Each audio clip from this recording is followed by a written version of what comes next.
YCP అధినేత YS Jaganmohan Reddy నివాసం ఉండటానికే Rishikonda palace ను కట్టారని ఆంధ్రప్రదేశ్ రాష్ట్ర ఉప ముఖ్యమంత్రి పవన్ కళ్యాణ్ సంచలన ఆరోపణలు చేశారు. రిషికొండపై జగన్ మాఫియా దందాలు చేసిందని ఆరోపించారు. రిషికొండ టూరిజం రిసార్ట్ ను తన స్వాలాభం కోసం జగన్ వాడుకుంటున్నారని విమర్శించారు పవన్ కళ్యాణ్. ఇవాళ రిషికొండ టూరిజం రిసార్ట్ ను పవన్ కళ్యాణ్ సందర్శించారు. ఈ సందర్భంగా మీడియాతో పవన్ కళ్యాణ్ మాట్లాడారు. ఈ టూరిజం రిసార్ట్ లో 2 బ్లాక్ల పేరిట 90 కోట్లు ఒకదానికి, 70 కోట్లు మరొకదానికి ఖర్చు చేశారని వివరించారు. టూరిజం రిసార్ట్ లోని 7 బ్లాక్లకు గాను 4ంటికి మాత్రమే కట్టారని తెలిపారు.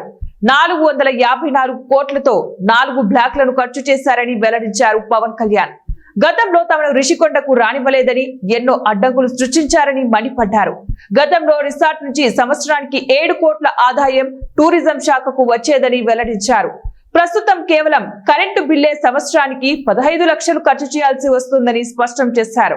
రిసార్ట్ లో మిగతా బ్లాక్ల గురించి ఇంకా మాట్లాడాల్సిన అవసరం లేదని చెప్పుకొచ్చారు.